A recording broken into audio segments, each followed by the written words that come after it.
Hello, my dear friends and dear students. Welcome back to my channel English with NK Prajapat. In this video, we are going to start the poem number 4, and the name of this poem is Seven Ages of Man. एक मनुष्य की 7 अवस्थाएं. ये poem आज हम start करेंगे. ये पांचों पोइम में से सबसे लंबी पोइम है एंड इम्पोर्टेंट पोइम है. तो पोइम स्टार्ट करने से पहले हम about the poet and about the poem पढ़ेंगे. About the poem. William Shakespeare 1564 में उनका जन्म हुआ, 1616 में उनकी मृत्यु हुई. Was an English poet. वो एक अंग्रेजी कवि थे, अंग्रेजी भाषा के. प्ले राइट, नाटककार थे. एक्टर, अभिनेता थे. एंड ड्रामेटिस्ट, नाटककार थे. He is often called the bard of Avon. उनको साहित्य जगत में बार्ड ऑफ एवन के नाम से जाना जाता है. किसको? शेक्सपियर को. His works include. उनके कार्यों में क्या क्या शामिल है? 38 प्लेस, 38 नाटक. 154 सॉनेट्स, 154 उन्होंने कविताएं लिखी जो चतुष्पदी 14 लाइनों की कविता को सोनेट बोलते हैं. एंड 2 लॉन्ग नरेटिव पोइम्स, और 2 वृहत कथात्मक कविताएं लिखी. His plays have been translated into major modern languages.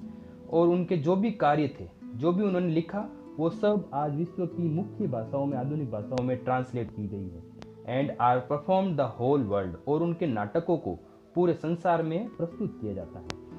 Shakespeare produce most of his famous work between 1589 and 1630. Shakespeare ने अपना अधिकांश जो भी प्रसिद्ध कार्य किए थे, जो भी उन्होंने नाटक, उपन्यास वगैरह लिखे थे, ज़्यादातर वो 1589 से 1613 के बीच में लिखे. हिज प्लेज वर प्राइमरी कॉमेडीज. और उनके जो भी नाटक थे वो मुख्य रूप से कॉमेडीज थे. सुखांतिक, यानी ऐसा नाटक जिसका अंत सुख में होता है, सुखमय होता है. हिस्टोरीज, ऐतिहासिक थे. ट्रेजेडीज, दुखांतिका, ऐसे नाटक जिसका अंत दुख से होता है. एंड ट्रेजी कॉमेडीज, और ट्रेजी कॉमेडीज पर आधारित होते थे जो दुख और कॉमेडी से भरे हुए होते हैं. Hamlet, Othello, King Lear, Macbeth, as you like it and the merchant of Venice are considered to be some of his finest plays. ये जो भी हमने नाम देखे वो सब उनके बहुत ही अच्छे नाटक हैं. ठीक है. और जो हम ये पोइम पढ़ने जा रहे हैं वो एज यू लाइक इट से ली गई है. चलिए आगे देखते हैं. This poem is a monologue. Monologue का अर्थ होता है एकालाप. मंच पर जब कोई कलाकार अकेला ही अपनी मन की बात कहता है, सामने श्रोता होते हैं लेकिन वो कुछ नहीं बोलते हैं, सब सामने सुनने वाले हैं, और कलाकार अकेला जब बोलता है उसको मोनोलॉग कहते हैं. यह एक एकालाप है, taken from a famous Shakespearean comedy, जो शेक्सपियरन द्वारा लिखी गई एक सुखांतिक एज यू लाइक इट से लिया गया है. एक नाटक का नाम है. It is spoken by melancholy Jaques. और इस नाटक में एक किरदार है जैक्स का. उसने ये जो पोइम की लाइन है, 28 लाइन है, वो बोली है. और मेलनकली का मतलब दुख, विषादपूर्ण. वो दुखी रहता था, हमेशा दुख प्रकट करता था. अकॉर्डिंग टू द पोइट, लेखक कवि के अनुसार, men's life can be divided into 7 stage.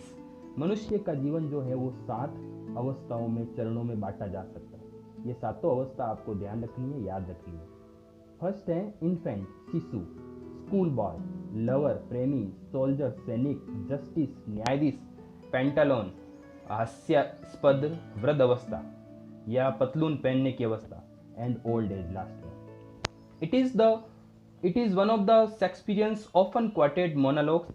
ये जो शेक्सपियरन के द्वारा लिखा गया है, ये ऐसा मोनोलॉग्स है जो अक्सर बोला जाता है, सुना जाता है कहीं पर. रिटन इन आयम्बिक पेंटामीटर्स, जो आयम्बिक पेंटामीटर में लिखा गया है. ये आयम्बिक पेंटामीटर जो है वो साहित्य लिखने की एक विधा है. ठीक है. लय है, जो किस लय से लिखा जाना है, तो ये एक नाम है जिसके ऊपर मैंने एक रिट से रिलेटेड वीडियो में बताया हुआ है, आप वहाँ जाकर देख सकते हो. Many writers from Pythagoras to present, अनेक लेखक पाइथागोरस युग से लेकर आज तक have compared the world to the stage, उन सभी ने आज इस संसार की तुलना किससे की गई है? किससे की है? मंच से की गई है। बहुत ही अच्छी पोइम है, इंपॉर्टेंट है। हालांकि पोइट्री पैसेज 2020 में इसी पोइम से आया था, लेकिन फिर भी अकॉर्डिंग टू अगर क्वेश्चन की दृष्टि से देखें तो ये इंपॉर्टेंट पॉइंट होगी हमारी। अब हम इसका लाइन बाय लाइन ट्रांसलेशन देखते हैं।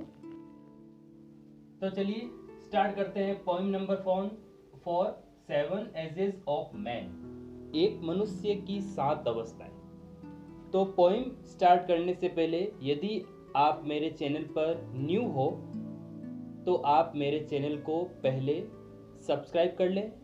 वीडियो अगर पसंद आए तो लाइक ज़रूर करें, फ्रेंड्स को शेयर करें और बेल आइकन को प्रेस करना न भूलें ताकि मेरे न्यू वीडियोस की अपडेट आपके स्क्रीन पर तुरंत मिल जाए आपको। ओके, चलिए स्टार्ट करते हैं। All the world is a stage, ये पूरा संसार एक मंच है। स्टेज यानी मंच।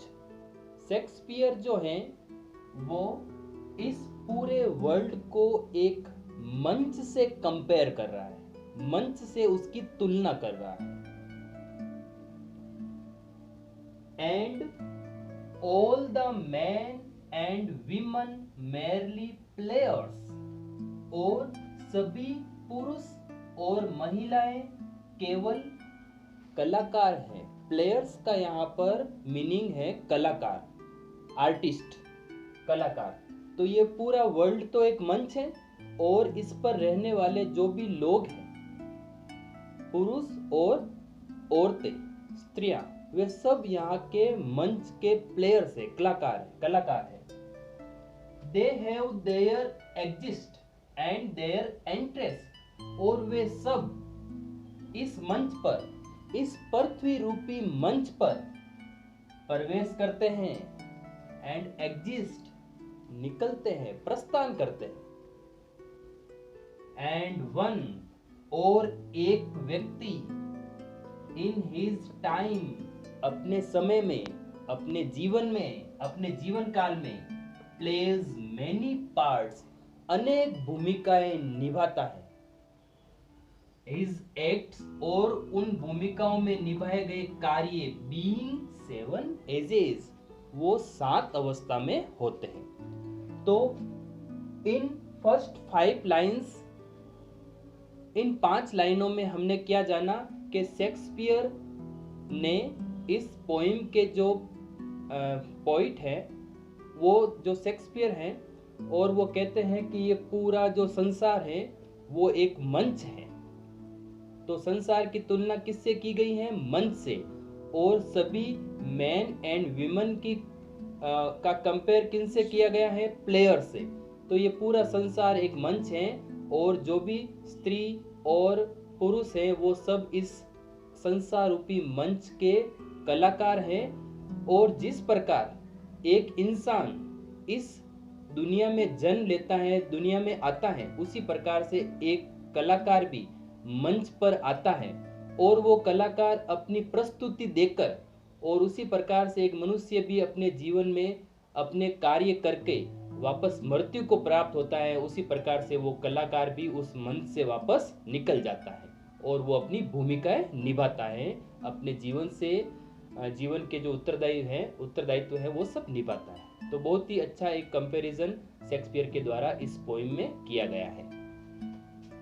नेक्स्ट लाइन है 8 फर्स्ट, सबसे पहले। अब उन 7 जो एजेस है, स्टेज है, उनका हम 1 बाय 1 डिस्क्राइब करते हैं उनका। 8 फर्स्ट, सबसे पहले द इन्फेंट, वो जो मनुष्य होता है सबसे पहले शिशु के रूप में, इन्फेंट यानी शिशु। म्यूलिंग एंड पकिंग, म्यूलिंग का मतलब होता है उल्टी करते हुए, पकिंग रोते हुए। किसके हाथों में? In the nurse arms, nurse के हाथों में। नर्स का मतलब यहाँ पर धाई माँ होती है, जो पुराने जमाने में या आज भी कहीं पर चलता है, जो दाई माँ होती है, बच्चे का पालन पोषण करती है घर में, उनके लिए नर्स है। उनके हाथों में वो एक शिशु के रूप में रोता है, उल्टी करता है। तो ये फर्स्ट एज किसके रूप में? Infant. Then the whining school boy, फिर एक शिकायती स्कूल बॉय के रूप में, ठीक है। इन्फेंट से कहां पहुंचता है, स्कूल बॉय, विद्यार्थी के रूप में, जो शिकायत करता रहता है, रोता रहता है। विथ हिज सेचल, अपने बस्ते के साथ, सेचल का मतलब बैग ऑफ बुक, किताबों का थैला जो होता है उसके लिए। एंड शाइनिंग मॉर्निंग फेस, और उस लड़के का, उस विद्यार्थी का जो चेहरा होता है प्रातःकालीन के समान चमकता हुआ। शाइनिंग मॉर्निंग फेस क्रीपिंग, और ऐसे चमकदार चेहरे के साथ वो स्कूल बॉय क्रीपिंग, धीरे धीरे रेंगता हुआ जाता है। लाइक स्नेल, एक गोंगे के समान। गोंगा क्या, जो धीरे धीरे चलने वाला एक प्राणी होता है, जीव होता है, उसके समान। अनविलिंगली टू स्कूल, और स्कूल जाने की उसकी बिल्कुल उसे इच्छा नहीं होती है, वो अनिच्छुक होता है। धीरे धीरे वो अपने बस्ते के साथ, चमकदार चेहरे के साथ स्कूल की तरफ निकलता है। तो हमने कितनी स्टेज पढ़ ली, एज पढ़ ली, 2। फर्स्ट कौन सी, infant, and second school boy है। एंड देन द लवर, तीसरी जो एज है या स्टेज है वो है एक लवर की, प्रेमी की। साइंग, और वो प्रेमी जो है आह भर रहा है, साइंग यानी आह भर रहा है। लाइक फर्नेस, एक भट्टी के समान आए, जैसे एक भट्टी आग में सर की आवाज से जैसे तेज चलती है, उसी प्रकार से एक लवर भी मानो कि एक भट्टी के समान आह भर रहा है। विथ अ वॉफुल बैलेट, वॉफुल बैलेट का अर्थ होता है विरहपूर्ण गीत, याद में गाए जाने वाला एक हृदय विदारक गीत होता है, ठीक है। तो वो एक विरहपूर्ण गीत गा रहा है, उसने बनाया है। Made to his mistress eyebrow, अपनी प्रेमिका के बों के लिए। आईब्रो का मतलब बोएं, और मिस्ट्रेस का मतलब यहाँ पर प्रेमिका। और वो प्रेमी जब स्कूल बॉय से आगे की अवस्था में प्रवेश करता है तो एक प्रेमी के रूप में उसकी अवस्था आती है, और वो अपनी प्रेमिका की बो के लिए वीरपूर्ण गीत गाता है, बनाता है। नेक्स्ट, देन अ सोल्जर, फिर उसकी चौथी अवस्था एक सैनिक के रूप में। फुल ऑफ स्ट्रेंज ऑथ, जो विचित्र शपथ से भरा हुआ होता है, यानी जब वो सैनिक के रूप में चौथी अवस्था में प्रवेश करता है तो उसके अंदर विचित्र शपथ वो भरकर चलता है। एंड बियर्डेड लाइक द पार्ड, और उसकी दाढ़ी जो होती है वो एक तेंदुए के समान होती है। पार्ड यानी तेंदुआ। पैंथर, जेलस इन ऑनर, और अपने सम्मान में, अपने सम्मान के लिए वो ईर्ष्यालु होता है। अपने सम्मान, अपनी प्रतिष्ठा की प्राप्ति के लिए क्या होता है, ईर्ष्यालु होता है। सडन एंड क्विक, और फुर्तीला होता है। इन क्वारल, झगड़ा में, लड़ाई में वो क्विक होता है। ये सब हम किसके फीचर पढ़ रहे हैं, सोल्जर के। सीकिंग बबल रेपुटेशन, और वो क्षणिक, बबल का मतलब बुलबुला होता है, और बुलबुले का अर्थ यहाँ पर क्षणिक, पल भर का। रेपुटेशन का मतलब प्रतिष्ठा, सीकिंग यानी तलाश करना। वो सैनिक अपनी क्षणिक प्रतिष्ठा के लिए, अस्थायी टेम्पररी प्रतिष्ठा के लिए तलाश में क्या कर लेता है, even in the cannons mouth, यहां तक कि उस प्रतिष्ठा के लिए अपनी जान को भी जोखिम में डाल देता है, खतरे में डाल देता है। यहाँ पर एक इडियम है, फ्रेज है, कैनन्स माउथ। कैनन का अर्थ होता है तोप, ठीक है। उसके तोप के मुंह का मतलब होता है जान को जोखिम में डालना। तो अब हमने यहाँ पर पढ़ ली है चौथी अवस्था सोल्जर की। Next, and then the justice, और उसकी पांचवी अवस्था होती है जस्टिस, न्यायाधीश के रूप में। इन फेयर राउंड बेली, और उसका जो पेट होता है गोलाकार रूप में होता है। विथ गुड कैपोन लाइंस, यहाँ पर गुड कैपोन लाइंस का मतलब होता है मोटे ताजे मुर्गे का मांस खा खाकर उस न्यायाधीश का पेट जो है वो गोलाकार बड़ा हो जाता है। विथ आईज सीवियर, सीवियर का मतलब होता है सख्त, कठोर, और उस न्यायाधीश की आंखें कठोर होती हैं। And beard of formal cut, और उसकी दाढ़ी फैशन के अनुरूप होती है, जैसी फैशन होती है उसने वैसी दाढ़ी बनाए रखी है। फुल ऑफ वाइज सॉस, और वो न्यायाधीश बुद्धिमानी भरी कहावतों से भरा हुआ है। एंड मॉडर्न इंस्टेंस, और आधुनिक उदाहरण उसके अंदर खूब सारे उसे याद है, उसके दिमाग में है। तो ये सब, एक और line, and so he plays his part, और इस प्रकार वह अपनी भूमिका निभाता है। ओके, ये यहां से लेकर यहां तक जस्टिस के फीचर हैं, एक न्यायाधीश की क्या विशेषता है वो सब बताया गया है। अब तक हमने कितनी एजेस पढ़ ली है? 5। First infant, second school boy, third lover, fourth soldier, fifth justice. Now we will learn about the 6th age of a man. The 6th age shift, छठी अवस्था चली जाती है, शिफ्ट हो जाती है इनटू लीन, झुकाव की अवस्था, दुबली पतली शरीर वाली, एंड स्लीपर्ड, चप्पल पहनने वाली अवस्था, पैंटालून, पैंटालून का अर्थ वैसे तो पतलून होता है, पैंट होता है, यानी छठी अवस्था ऐसी हो जाती है जब एक व्यक्ति ढीली ढाली पतलून पहनता है, दुबला पतला हो जाता है, स्लीपन पहनता है और एक विचित्र वृद्धावस्था में पहुंच जाता है। विथ स्पेक्टेकल्स ऑन नोज, और उसके नाक पर चश्मा रहता है, स्पेक्टेकल्स का अर्थ आता है चश्मा, एंड पाउच ऑन साइड्स, और आंखों के दोनों तरफ, साइड्स यानी दोनों तरफ नाक पर चश्मा होता है और साइड में पाउच होते हैं, मतलब चमड़ी लटकने लग जाती हैं। हिज यूथफुल हॉज, और उसकी युवा अवस्था के जो हॉज है, हॉज का अर्थ होता है जुराबे, जुराबे मतलब मोजे, सॉक्स, तो वो जो जुराबे हैं वेल सेव्ड, जो उसने अच्छी तरह से बचा के रखी थी, अपनी जवानी के जो काम में लिए हुए मोजे थे वो उसने जो अच्छी तरह से बचा कर रखे थे।